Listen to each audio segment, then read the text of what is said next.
Hey y'all, it's Ann from What's Up Family Home. Welcome back to my kitchen, and today I am bringing you a What's for Dinner video. And in all three meals I'm using my cast iron skillet.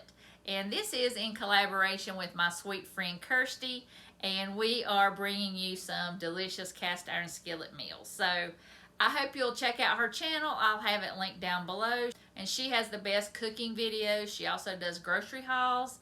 And she also has a prepper pantry, so she does some videos on that. And she lives on a farm with her husband, and they have 2 dogs. They have chickens and ducks. So I know you'll love her channel, and let her know that I sent you over to her channel. And I love my cast iron skillet too. I cannot do without it. And if you take care of it right, you will have it forever, and you can hand it down to your kids and grandkids. Just don't get it wet, don't soak it, don't put soap on it. Just kind of keep it wiped out and keep it well oiled, and it will last you a lifetime. So I hope you'll enjoy these 3 meals that I made with my cast iron skillet. So I'll turn you around and let's get started. All right, our first meal is going to be like Salisbury steak. I'm just going to make some hamburger patties and cover it with gravy and onions. I've got my grass-fed beef here, and I'm going to patty that out. And I've got some chicken gravy. I didn't have any beef, so I'm just going to use chicken. And I'm going to make my favorite instant mashed potatoes. It's going to be quick and easy. And I've got about 6 ears of corn I got from Walmart, and it was really good and sweet. So I'm going to have that with it. And I'm just going to cut some onions up in the pan. Alright, I got my onions cut up. I'm just going to add some salt, pepper, onion powder, and garlic powder. If you've been here a while, you know the deal. That's basically what I use every time for every meal. And I'm just going to let these hang out. And while I do, I'm going to patty out these hamburgers. And this meat is so soft, it doesn't really stick together that much. You could always, if you wanted to, just add an egg and some crackers or some breadcrumbs or something like that, but I'm just gonna make it simple, and I'm just gonna patty it out like this. And I also like to put a thumbprint in the middle, that way it doesn't rise up in the middle, because there's nothing worse than patting out some hamburger and then when you cook it, it ends up like a hockey puck. I don't like a fat burger. I like to have mine patted out really thin. Okay, I've got all my patties patted out. You see my thumbprint over there. So I've got my onions, and they are done. So I'm just going to kind of push them to the side, and then I'm just going to add the patties. That way it'll get some good onion flavor. And that way I can just put them all in the pan and then just scoop the onions back on top. And I don't know about y'all, but I don't think there's anything better than some meat frying with some onions. I mean, onions are just delicious with anything. And I even just like to fry up a hamburger patty with some onions and make a baked potato and some salad, and that's a perfect meal for me. So I'm just going to spoon it back over the burgers and let them cook. All right, they cooked about 5 minutes on each side. I'm going to turn them back over and let them cook a couple more minutes on the other side. Okay, the burgers are cooked. I took them out and drained the grease, and now I'm going to add the gravy in there. And it didn't make a whole lot of gravy because I cooked it down a little bit too much, but make sure you do not let those drippings go to waste, because that is some good flavor. And I'm just going to turn them and mix them around in that gravy mix and let them cook. They're not cooked all the way, so I'm going to cook them the rest of the way in that gravy. And does that not look delicious? This was a delicious meal, and it took no time at all. And especially in that cast iron skillet, you just cannot beat it. So that's what we had for dinner tonight. It was delicious. Alright y'all, tonight's what's for dinner. I am having some pinto beans, some fried potatoes, and some coleslaw. I got my coleslaw made. I'll show that to you in a minute. I cut up some potatoes. I soaked them in some water. Now I'm draining them off. And I've got 3 tablespoons of shortening, and this is what I'm making tonight in my cast iron skillet, some cornbread. So it calls for 3 tablespoons of 3 tablespoons soft or melted fat. So I'm going to go ahead, what my mom always did in her cast iron skillet was she just put the oil in the pan and then put it in the oven and let it sit and get hot. So that's what I'm going to do. So I'm going to get the skillet nice and hot with all that oil, and then I'll mix up my cornbread. And I made some cornbread muffins with this, and it was really good. So I'm hoping this cornmeal is really good to make cornbread with. Alright, I have 2 cups of cornmeal here. I've got 1 1/4 cup milk and 1 egg. And I just mix that egg into the milk. It says sweet milk, so I just use regular milk. So I'm going to stir this up. And I did add a dash of sugar. It says you can add a tablespoon optional. I just add a dash. It doesn't make it sweet. It just adds a little bit of something.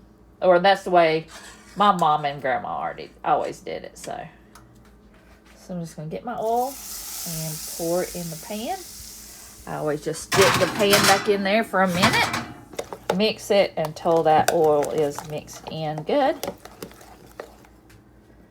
Just going to go pour it in my pan.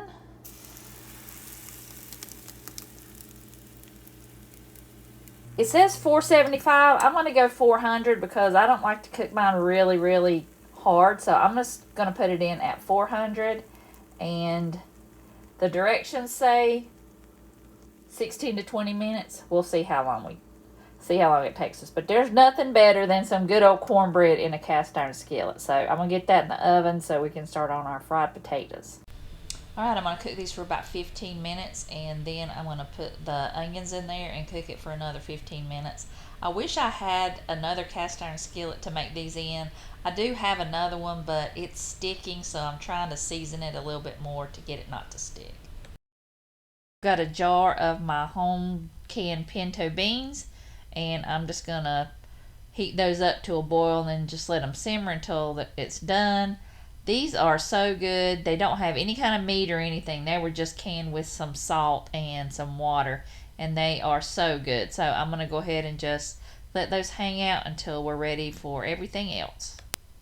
And that cornbread came out perfect. I couldn't ask for it to be any better. It didn't even stick to the pan, and it is going to be delicious. You can't beat cornbread in a cast iron skillet. And my beans are done. My fried potatoes and onions are done. And I'm trying to make some okra in the air fryer, but it didn't work out that great. So I put half of it in the pan. All I did was just wet the okra and tossed it with some cornmeal. Y'all, this is just the perfect southern summer dinner. Everything that is on my plate has to go together. Maybe not the okra, but everything else I have to have all together. And especially with those onions and cucumbers, they're just pickled in some vinegar, sugar, and water. This just makes the perfect dinner, and I cannot wait to eat. Alright, y'all, tonight for what's for dinner, in my cast iron skillet, I am making something I found off TikTok. I have been obsessed with TikTok recipes lately. And this is like a deconstructed nacho fajita, I guess, something like that. She called it nachos. I'm going to call it deconstructed fajitas. I've got half a red pepper, half a yellow pepper, an onion over there. I've got some shredded cheese, some sour cream. I've got chicken here. I've got some cream cheese, and I'm getting ready to put on my favorite Goya rice. I can't have Mexican without it. You just boil 2 cups of water, put it in there, boil it for a minute, and you got rice in about 20 minutes, and it's so, so good. So I'm just going to let that boil for a minute. I've got a pack of taco seasoning. I've already shredded up my chicken, so I'm going to pour half of it on the chicken, and I'm going to save the rest for the peppers. So I'm just going to toss this in the chicken and let it sit and absorb all those flavors. Alright, so I'm going to set my cast iron skillet here, and I'm going to heat it up, and we'll cook the chicken, and then we'll cook the peppers. Alright guys, this thing is hot, so I'm going to turn it down. And I'm going to pour some avocado oil in here.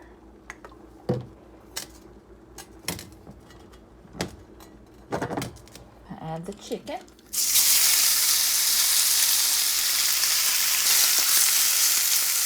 Alright, so chicken's nice and brown. I'm going to add in all the onions and peppers. Alright, y'all, I did put a lid on it and put a little bit of water in there and try to steam the vegetables a little bit.